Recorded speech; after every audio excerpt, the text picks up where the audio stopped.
嘅折子戲亦都係呢個星哥嘅名劇，就係呢一個鐵肩擔道義，碧血寫春秋之三朝呢一出咧係1966年呢一個嘅星哥嘅戲稿嚟嘅。咁由於呢個嘅故事內容咧，令人睇完之後咧係會真係熱血沸騰，甚至會心情沉重嘅咁呢一出戲三朝裏邊咧嘅主要演員咧有剛才咧係以呢一個嘅子侯旦角飾演呢個秦香蓮嘅黃麗小姐咧佢咧就會反串做文武生飾演咧係呢個主角鐘孝全㗎。咁而剛才飾演呢個嘅賢嬌娥賢貴妃嘅蕭潔兒咧就會飾演佢嘅未婚妻呢一個巾幗女英雄陸子英嘅。咁而洪海老師咧就會飾演呢個奸角呢個國將嘅噃。咁而劉妍娟咧會飾演咧呢個嘅鍾慕蘭鐘孝全嘅妹。咁而黃杏興咧係會飾演陸劍英嘅。嗱，你聽到啦。剛才兩位嘅演員咧，一陣間都要換衫，咁又要換景喎，咁不如等我司儀咧撐開少少啦嗱，咁剛才兩個主角，一個叫上官雲龍，一個叫司徒文鳳，係咪？咁其實好多嘅劇中人咧，啲姓氏咧，我哋都可以揾到嘅。咁但係我哋姓鄺比較少啲。我剛才咧提一個疑問嘅，終於今日解咗個心結啦咁剛才個斬義王裏邊咧，鄺瑞龍個名幾好聽係咪啊？其實咧，我哋姓鄺嘅如果學我哋粵劇講咧，都係上平聲，符合高聲嘅響亮嘅，其實幾好改名嘅。咁記得先父咧在生時我講過㗎，佢話基人，如果出世早10年，我仲打日本仔嘅話咧，我改個名叫日軍㗎。抗日軍民族正氣幾好係咪？咁我話係嘛，有時改名都要跟下環境嘅如果將來咧，我整個慈姑定幫佢添粒酸嘅話咧，我改個名叫生素啦。抗生素殺滅細菌，複雜萬民幾好咧咁。我阿爸嗰時候咩事？你實生仔㗎，咁生個女咁點啊？我阿爸中意打牌，咁叫抗上花啦。自摸又加翻，平湖冇花都變爆棚嘅幾好咧咁。不過到今時今日咧，香港嘅環境咧，我最衰我屋企嗰個正廠停產啦。如果而家整多粒嘅話咧，而家祖國啲文化我哋改名都中意改單字。我改一個字啫，你估係咩啊？叫議。問你佔中好唔好啊？抗議。反佔中好唔好啊？抗議。威啊！真係日日都有人訪問你幾好咧咁講開呢一個嘅我哋小姓呢個鄺咧，我讀咗幾十年歷史咧，終於俾我喺明朝咧揾到啦。有人姓鄺，亦都同跟住呢一個冰血四中秋有關嘅噃。因為冰血四中秋呢個故事咧，係個背景就係明朝初年嘅土木堡之變。終於揾到明朝有個兵部尚書叫鄺坤，就係呢個土木堡之變裏邊戰死嘅呢個故事講乜嘢咧？咁講明朝嘅時候咧，有一個奸角呢個西宮國丈由於佢想謀朝篡位咧，於是就聯絡當時嘅蒙古嘅殘餘勢力，希望咧就呢個謀朝篡位嘅。咁但係當時有一個老元帥叫鍾於鈞，我記得當年睇到戲咧，就係四叔靚似白色面，真係正特別斬子嗰場嗰啲嘅公價排場呢個鍾於鈞咧，由於年老嘅患病咧，就派佢個長子叫鍾孝全咧，係代為咧係呢個嘅駐守邊疆。咁西宮國丈以為咧有機可乘喎，於是聯絡呢個外族諗住咧係侵略呢個我哋大明朝㗎。點知個鍾孝全加上佢個未婚妻呢個陸子英，以及咧呢個陸劍英以及佢個妹呢個鍾慕蘭咧，竟然將呢個外族咧殺退。外族咧心不忿啦，於是就叫西宮國丈一定要剷除呢個眼中釘。於是乎呢個西宮國丈咧就密謀教唆個昏庸皇帝，竟然用3詔咧就連續落呢個嘅金牌召回呢一個嘅鍾孝全，而且咧仲用呢個激將法激動呢個老元帥鍾於鈞咧，要去斬子傳宗嘅可憐呢個老元戎咧一時愚昧咧，竟然咧就將呢個自己嘅愛子咧係呢個嘅斬首。好彩呢個嘅鐘孝全咧有一個孖生細佬啊，呢、這個鐘孝儀咧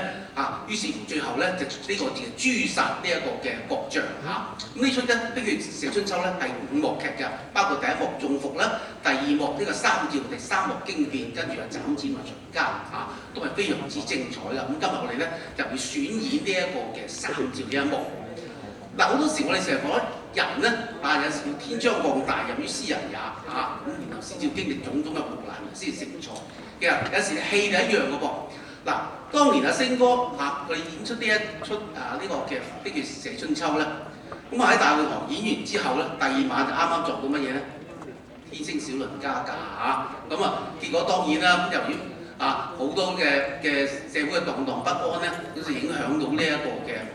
賣座嘅，但係咧就冇影響到話星哥對呢出戲嘅喜愛所以先後咧經過多次嘅修改，而且咧係多次呢個上演咧大獲好評嘅咁所以好多時咧做人又係做戲都係有時咧經歷種種嘅呢個嘅挑戰種種嘅呢個嘅磨難或者係呢一個嘅挫折咧，然後先至會咧係更加成才嘅咁呢一出戲咧。其實裏邊咧係有好多嘅經典嘅排場嘅，特別咧喺呢個嘅斬子除奸嗰度咁後來咧星哥更加咧係挑戰一啲嘅，因為有嘅新嘅科技新嘅呢個嘅技巧啦，喺呢個斬子同除奸咧竟然呢個嘅唔落幕咁而咧係將兩幕一氣呵成咧，更加令到睇戲嘅觀眾更加咧係會感受到呢個劇中嗰種嘅情緒嘅嗱，咁好多時嚟講咧，我哋喺睇戲嘅時候咧，都會咧係欣賞到好多嘅人物嘅演出，佢哋咧都會將呢個嘅劇中人佢哋嘅性格佢哋嗰個嘅特點透過佢哋嘅演繹手法、唱腔技巧咧，係一一係呈現喺我哋眼前咁而呢一出嘅《碧血寫春秋》咧，可以話其中嘅表表者㗎咁呢出戲咧其實中間裏邊咧係有好多值得我哋咧係呢一個嘅學習同埋借鏡嘅地方。咁而佢嘅主題曲譬如好似三召驚變咧，而家成為好多粵劇社團嘅一啲熱門嘅歌曲。咁在座好多嘅粵曲愛好者咧，都曾經學唱過或者係聽過㗎咁裏邊嚟講，特別地方咧就係呢一個當年星哥咧一個人飾演兩個角色飾演兩兄弟鐘孝全同埋鐘孝儀咁呢個喺呢個粵劇裏邊咧都係比較少見啲嘅咁其實好多時我哋喺呢個嘅故事裏邊咧都吸到一啲歷史嘅教訓即係好多時剛才好似呢個嘅歲月一樣，其實國家之所以有奸臣當道咧，好多時都係由於呢一個嘅做君主嘅昏庸。由於佢昏庸就先做到咧呢個嘅朝政國事係日非嘅咁喺呢度嚟講咧，我哋希望領導人咧能夠咧係可以係苟日新夜日新，作新聞可以咧係不斷咁咧係呢一個嘅檢討自己以萬民福祉咧作為依歸咧，咁我哋身為小市民咧，就當然係呢個嘅最希望可以得到呢個咁嘅結果㗎啦。咁呢出戲咧除咗有各種嘅人物之外咧，其實咧亦都有好多嘅精彩嘅小曲，以及咧係好多嘅長節嘅。咁呢一個嘅三召裏邊咧，其實喺呢個嘅開頭裏邊咧，好多欣賞到嘅曲詞以及咧好多嘅情節以及人物包括裏邊咧喺呢套戲裏邊咧有呢一個黃浩然飾演個鐘孝全佢係一個可以代表咧係中國人傳統上面咧係以呢一個嘅忠孝作為呢一個嘅立身標準咁而佢嘅未婚妻呢個陸子英代表俾係一個明事理，希望咧係對於呢個時局咧係有所變通嘅但係由於呢個鐘孝全嘅忠君愛國思想咧係可以講話係已經成為佢一個嘅主要嘅呢個主流思想，所以佢寧願知道犧牲咧，佢都接受呢一個嘅命令，仲阻止呢一個嘅未婚妻以及咧佢嘅妹去呢一個嘅攔咗佢呢個回朝有啲似我哋歷史上邊岳飛12道金牌召岳飛，我當時同佢小佬覺得奇怪12道金牌拎咗周生去換咗佢咯，啲金咁貴係咪？我係唔翻去因為我哋成日講將在外，軍令有所不受嘅。咁但係有由於呢一個嘅中國人傳統上面咧君要臣死，臣不得不死呢咁嘅思想咧，令到好多嘅悲劇就上演啦。好，終於我哋等到咧後台已經喺 ready 嘅燈亮起咗啦，精彩嘅壓軸折子戲碧血上秋之三召咧仲可以咧係呈現俾各位眼前。請各位以掌聲歡迎《碧血寫春秋之三召》。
塵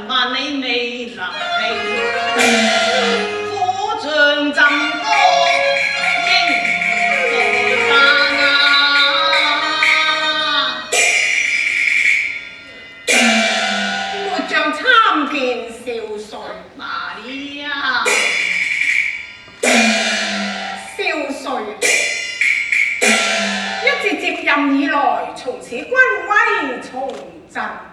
可見你賞罰分明，正是將士任命。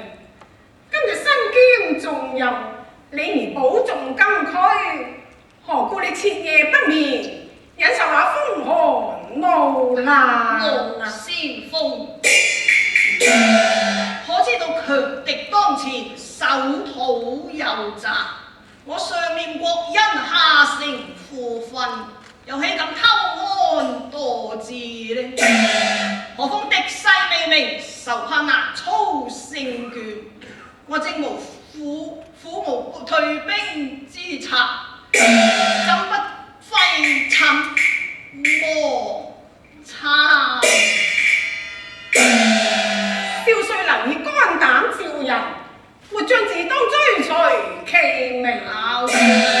今晚何不趁在月色之下，細看地形，互相參贊？故所願也。我但願黎慶和蘇月，不為崎嶇，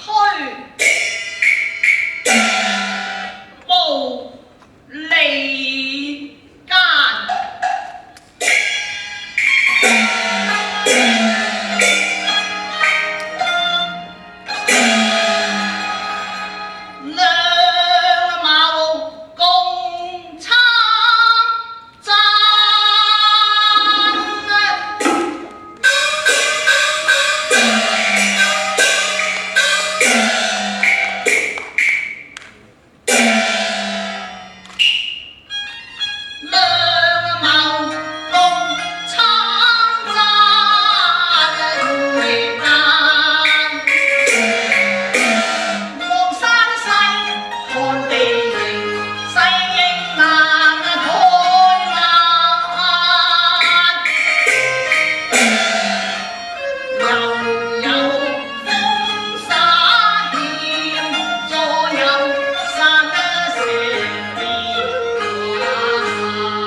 笑